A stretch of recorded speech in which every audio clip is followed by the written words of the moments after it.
کره شمالی، چین و روسیه از معروف‌ترین کشورهای دیکتاتوری دنیا هستند.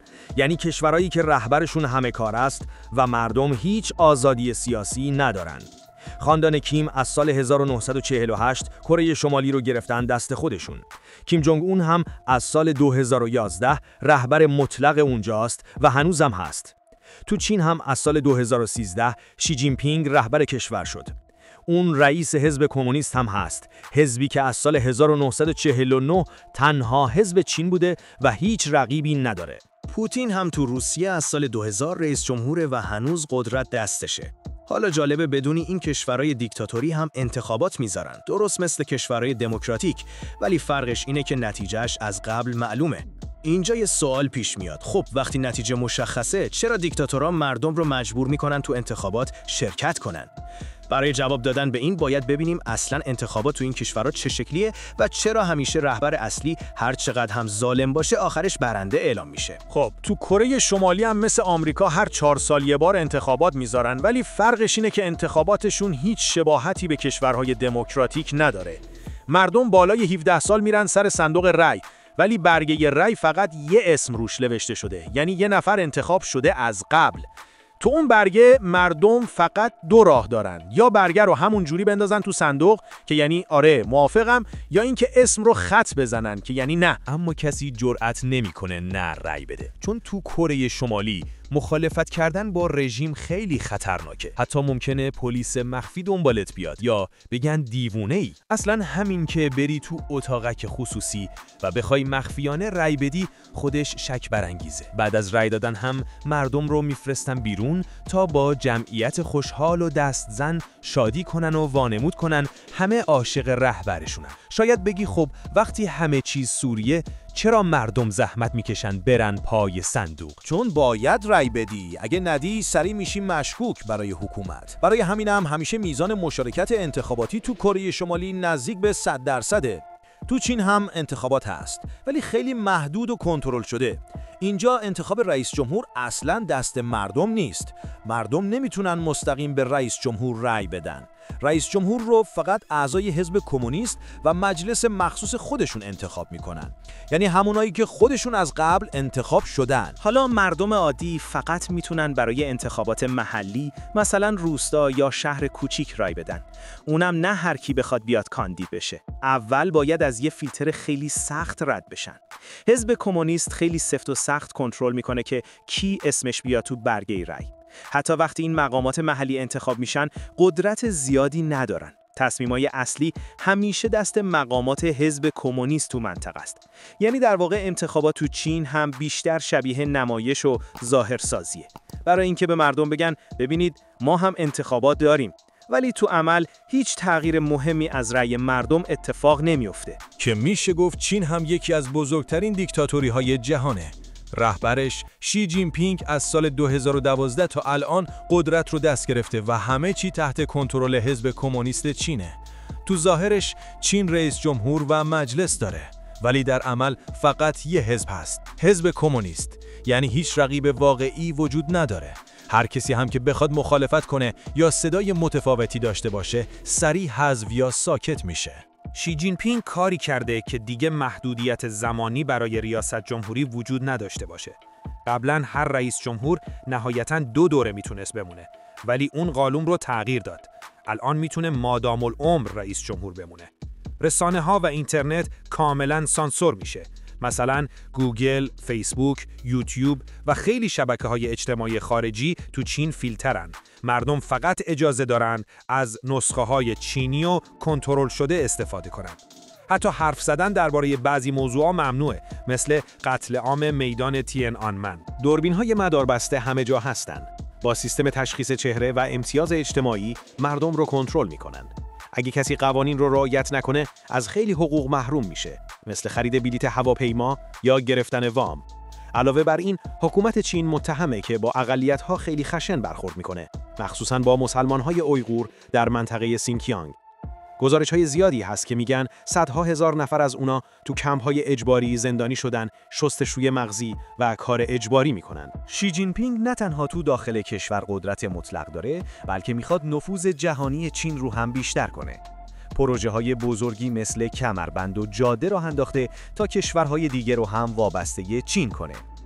وقتی میگیم پروژه‌های بزرگی مثل کمربند و جاده راه انداخته تا کشورهای دیگه وابسته چین کنه، منظورش اینه. چین یک برنامه جهانی شروع کرده به اسم کمربند و جاده. تو این برنامه چین پول و تجهیزات میده به کشورهای دیگه تا جاده، راه آهن، پل، بندر و کارخانه بسازن. اما نکته اینه، وقتی یک کشور از چین وام یا کمک میگیره یه جور وابستگی ایجاد میشه. یعنی اون کشور تا حد زیادی به چین وابسته میشه و باید سیاست‌ها یا تصمیم‌های مهمش رو با چین هماهنگ کنه. به همین خاطر خیلی ها میگن چین الان یکی از قدرتمندترین دیکتاتوری‌های قرن 21 شده. خب میریم سراغ روسیه. روسیه هم انتخابات داره اما همش قلابیه. اونا جوری وانمود میکنن که شبیه کشورهای دموکراتیک باشه. انتخابات ریاست جمهوری هر 6 سال یه بار برگزار میشه. تو ظاهرش چند تا کاندیدا هستن، مردم رأی میدن که اگه کسی بیشترین آرا رو بگیره همون دور اول برنده میشه. اگه نه 2 نفر اول میرن دور دوم. همه چی شبیه یه انتخابات واقعی به نظر میاد، مثل فرانسه. حتی تو برگه ها اسم چند حزب مختلف هست، سیستم شمارش الکترونیکی دارن، تبلیغات انتخاباتی هم هست. ولی اصل ماجرا اینه، هیچ کدوم از رقیبای پوتین شانسی برای بردن ندارن.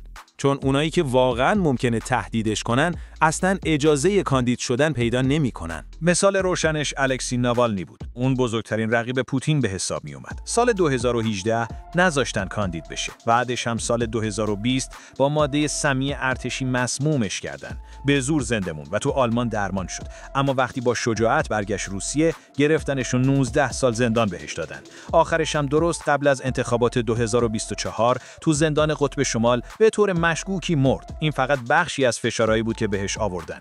بارها به جرمای دروغی بازداشتش کردن. خیلی از دوستاش یا ترور شدن و یا مجبور به فرار شدن.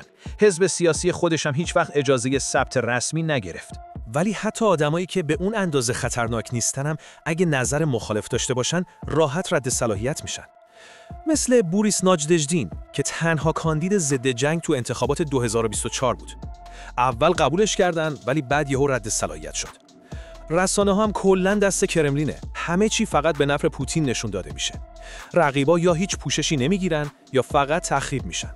تنها راهی که مردم عادی بتونن اخبار واقعی ببینن استفاده از VPN است. چون اینترنتشون سانسور میشه. برای همین خیلیا با VPN میرن سراغ رسانه‌های خارجی. در نهایت همین کنترل شدید رسانه و حذف همه مخالفا باعث شده پوتین بیشتر از 20 سال سر کار بمونه. تازه تو انتخابات 2024 با 88% رأی پیروز اعلام شد.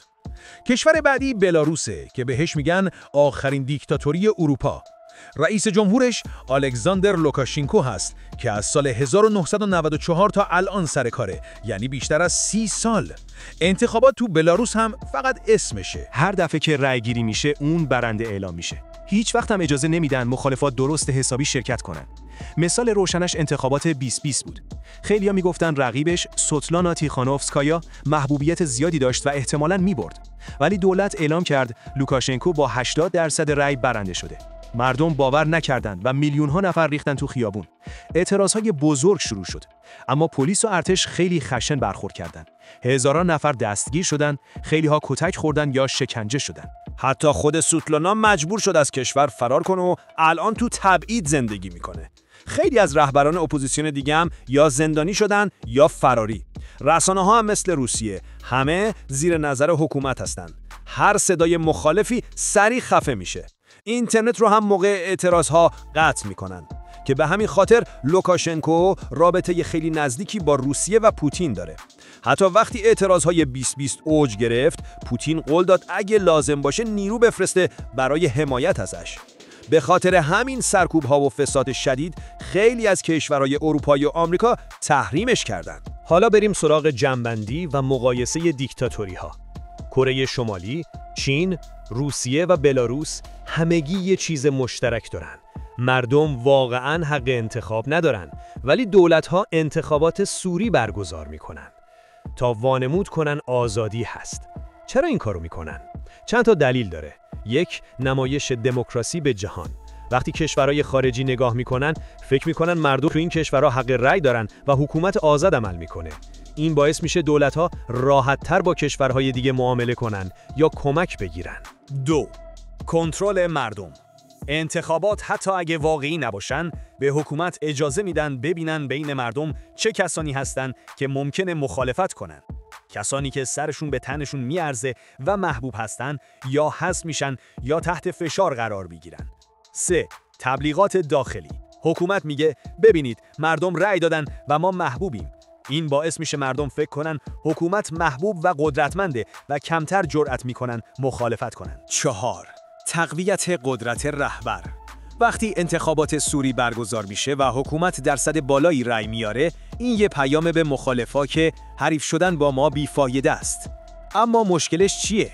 وقتی انتخابات برگزار میشه، مردم هم دلشون میخواد رأی بدن و تغییر ایجاد کنن.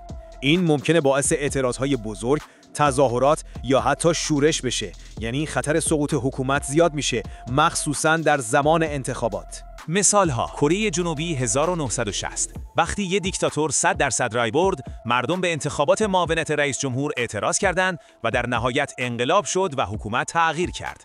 فیلیپین 1986 مردم نتیجه انتخابات مشکوک رو قبول نکردند، تظاهرات بزرگ راه افتاد و رئیس جمهور فرار کرد. بلاروس 2020 مردم اعتراض کردند ولی لوکاشنکو با کمک روسیه تونست سر کار بمونه. به علاوه برگزاری انتخابات هزینه زیادی هم داره. کارمندان، تبلیغات، مدیریت ملی همش پول و انرژی میخواد.